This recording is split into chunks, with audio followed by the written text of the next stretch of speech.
The HMS Bounty stands for Her Majesty's Ship, a small merchant vessel that the Royal Navy purchased in 1787 for a botanical mission.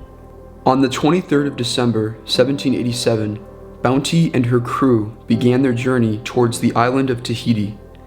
Its mission was to collect a cargo of breadfruit samplings to transport to the West Indies. It was Bligh's desire to sail via Cape Horn around South America and across the Pacific instead of the longer Cape of Good Hope route around Africa. However, after spending a month off of South America battling the elements, the attempt to round Cape Horn was abandoned and the Bounty headed east toward the Cape of Good Hope.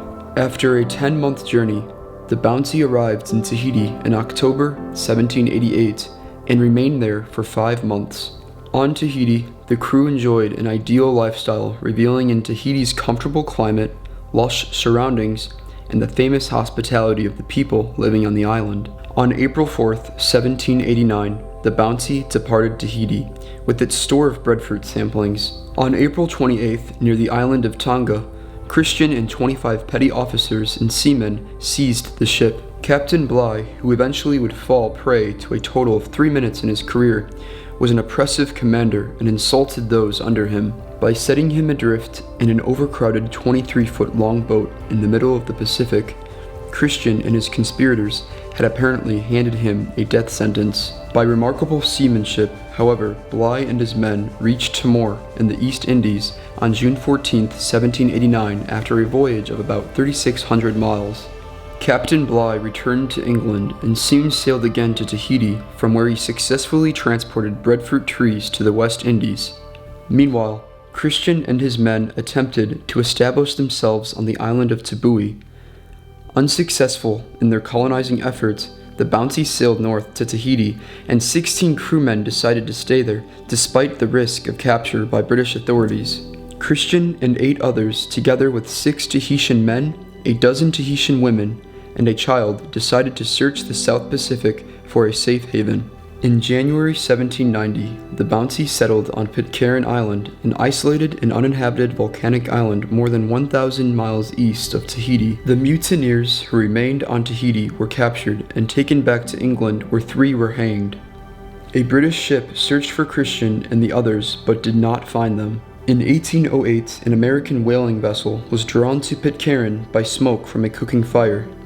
The Americans discovered a community of children and women led by John Adams, the sole survivor of the original 9 mutineers. According to Adams, after settling on Pitcairn, the colonists had stripped and burned the Bounty, and internal strife and sickness had led to the death of Fletcher and all the men but him.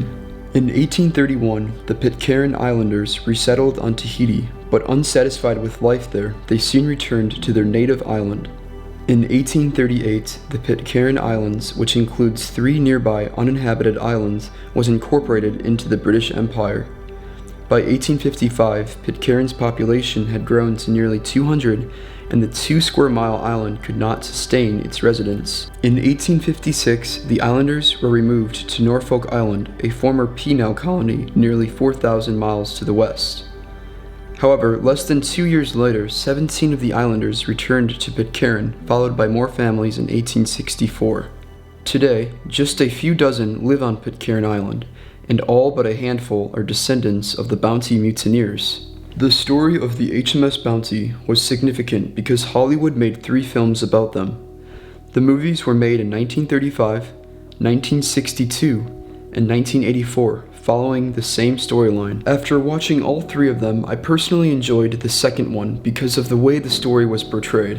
In the 1962 version of Mutiny on the Bounty, Captain Bligh was shown as a ruthless captain and was at fault for the mutiny that occurred. This mutiny became a classic example for generations to come of a group of men who rebelled in order to begin a new life in a foreign, exotic location. For the 1962 film, a new bounty was constructed in Nova Scotia. The HMS Bounty was owned by a non-profit organization whose goal was to sail her across the world in various harbors, and also for the production of the 1962 film Mutiny on the Bounty. Bounty was commissioned by the Metro-Goldwyn-Mayer Film Studio for the 1962 film Mutiny on the Bounty.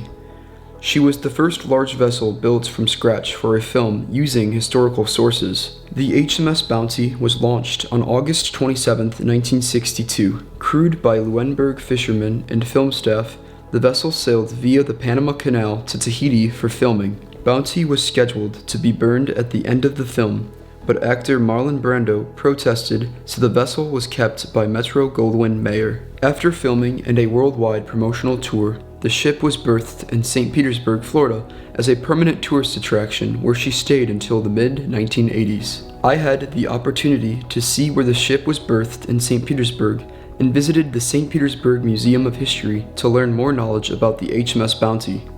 While I was there, I had the privilege to interview the Archives and Collectors Manager, Jesse Breckenridge. So right now we are at the St. Pete Museum of History here in the archive room. Right now here with Jesse Breckenridge. Jesse, can you kind of explain what you do here at the museum? Sure, so I'm the manager of archives and collections. That basically means that I'm in charge of taking in all new donations of documents, objects, photographs, that kind of thing, and processing and cataloging them. Jesse Breckenridge was kind enough to allow me to look at documents and photos of the HMS Bounty ship that was berthed in St. Petersburg.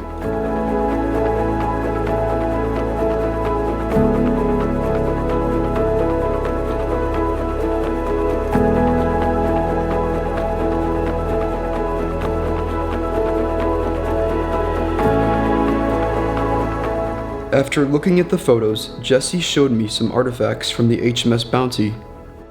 So here we have a piece of the rigging from the Bounty that was donated to us, as well as next to it here a harness that was worn by some of the crew members. I believe the name is in here somewhere.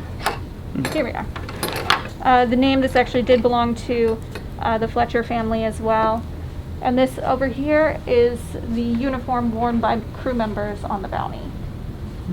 And then we have this scale model here.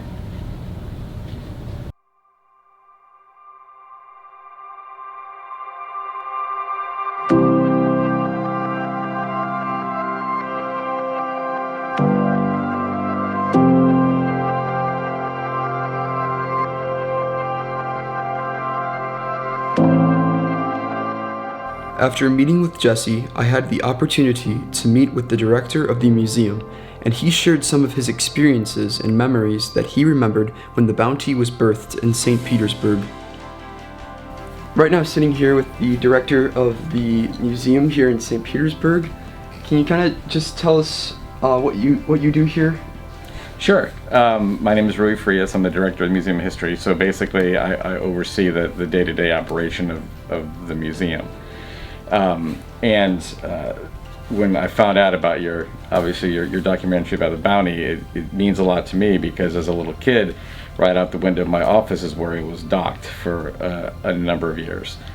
So when I was probably, I don't know, 8, 9, 10 back then, when you were allowed to ride your bike out of your neighborhood, I used to pedal down here every Saturday and come hang out at the museum and go play on the Bounty. So you pay your little 25 cents or 50 cents, whatever it was back then for kids. And I always fancied myself a pirate because my middle name is Gaspar. So as a little kid, that was the perfect pirate ship, right? So we would just spend, all kinds of hours on there running around, getting in trouble because we'd climb under the ropes and get into the little, the areas where you weren't supposed to be, where the crew actually, stayed and lived and everything. And so it was an amazing tourist attraction, but it was a child's dream come true out here.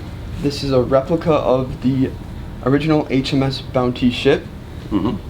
So can you kind of explain what you all did on the ship when you were kind of younger?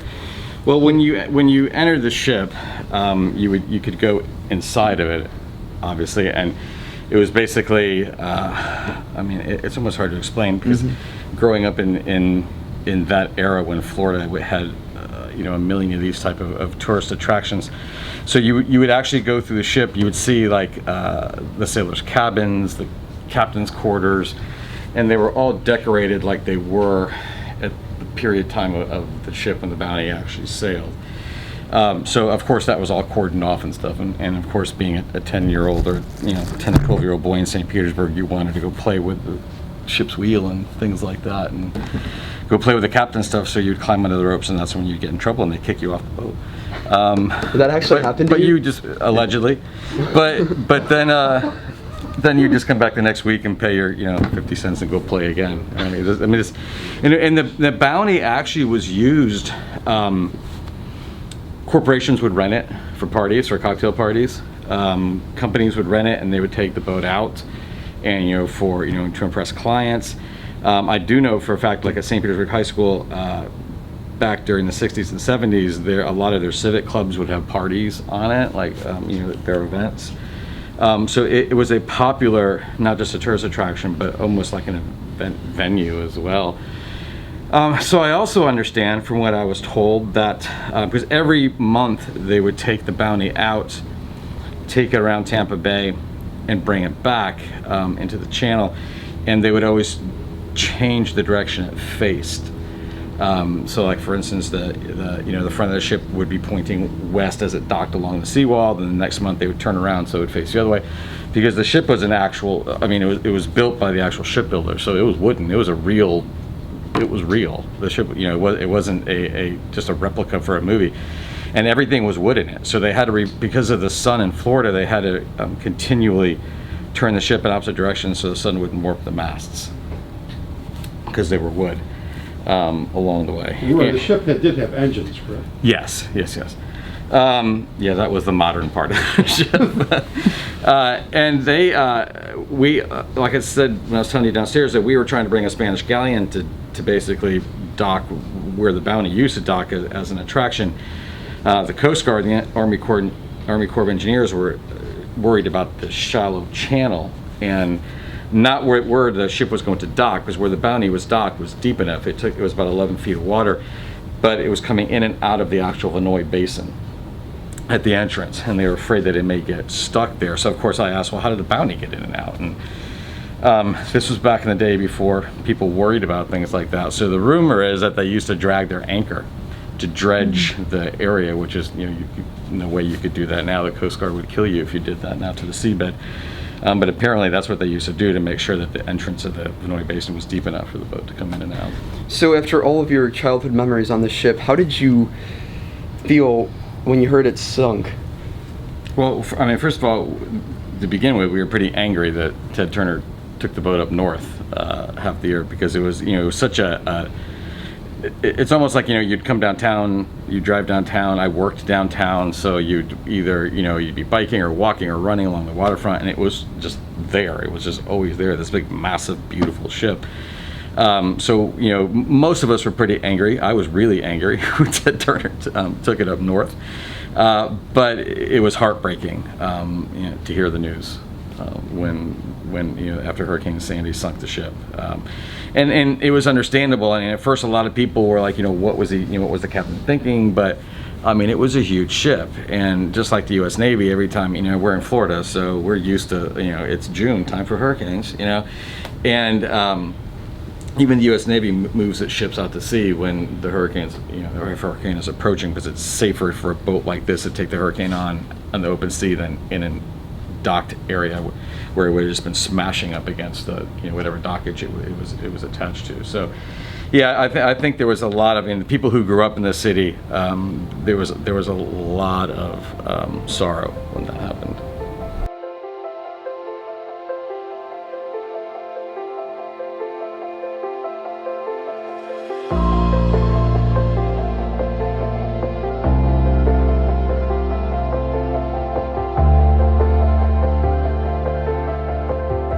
After meeting with the archive and collector's manager and the museum director, I went to see the exact place where the HMS Bounty was moored. So right now I am standing right on the point where the HMS Bounty was moored for over 50 years. Unfortunately, it is not here today because it actually sunk in Hurricane Sandy off of the coast of North Carolina. But when the HMS Bounty was here, it was moored along this seawall that extends down over to there. You can make it out.